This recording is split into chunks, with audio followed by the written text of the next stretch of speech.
Compte tenu de notre union avec Christ ressuscité, nous avons bien des assurances qu'il existe un dessein divin en ce qui nous concerne. Et ce dessein nous lie au Seigneur. Nous y sommes liés. Oh, puisse le Seigneur nous amener au point où nous réalisons que nous ne sommes pas ici simplement pour vivre en tant que chrétiens et enfin rejoindre le Seigneur dans la gloire, mais que nous sommes engagés dans un dessein immense. Il y a un ministère à suivre et à recevoir. Et ce ministère, il nous faut l'accomplir dès aujourd'hui. Nous avons à travailler à ce ministère qui nous a été donné pour accomplir le dessein de Dieu. Et il y a un mystère dans ce dessein de Dieu. Nous ne pouvons pas toujours comprendre comment le Seigneur accomplit son dessein. Et pourtant, c'est ce qu'il fait bien dans nos vies. C'est là un fait accompli. C'est là le fait du dessein de Dieu.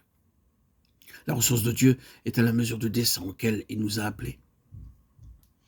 Nous n'en obtiendrons pas davantage si nous dépassons la mesure de notre rôle. La force vitale ne suivra pas.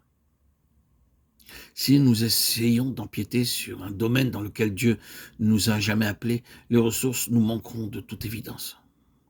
Si nous tentons d'assumer ce qui va au-delà de la part du don qui nous est assigné, qui est notre lot particulier, ce sera le désastre. C'est Dieu qui a projeté et délimité, ajusté et arrangé le corps. Nous ne pouvons jamais présumer de l'œuvre que nous voulons faire pour le Seigneur. Quel désastre lorsque les gens décident eux-mêmes des modalités et du genre d'œuvre qu'ils veulent accomplir pour le Seigneur. Rien n'est plus terrible pour un homme que d'essayer d'exercer un ministère d'enseignement alors que Dieu l'a désigné pour être évangéliste. C'est tout simplement désastreux.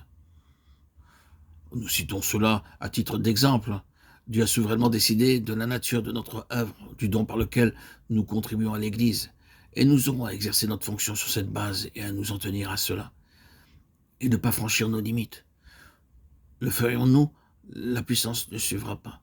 Bien des gens entreprennent plus que ce qui était dans l'intention du Seigneur pour eux et font faillite. Autrement dit, si le Seigneur nous appelle à une tâche, alors ses ressources seront disponibles jusqu'à concurrence de cet appel. Le ravitaillement correspondra aux besoins du don, la ration fournie, à ces mêmes besoins, la force vitale, à la fonction vitale. Tout sera là. C'est la vérité.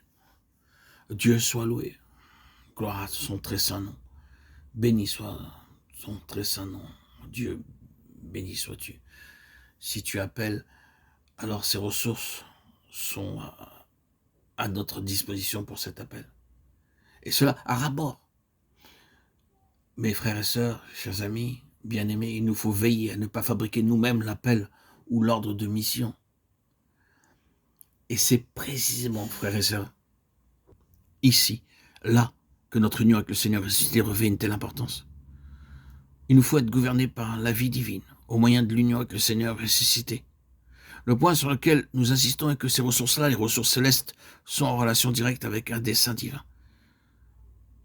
Les ressources afflueront à partir du moment où nous entrons dans le dessein, dans la mesure où nous respectons nos limites et selon que nous y puisons. Elles sont là pour le dessein de Dieu. On peut puiser des forces dans les ressources prévues pour le dessein, mais on peut aussi trouver des énergies dans le fait même qu'il y a un dessein.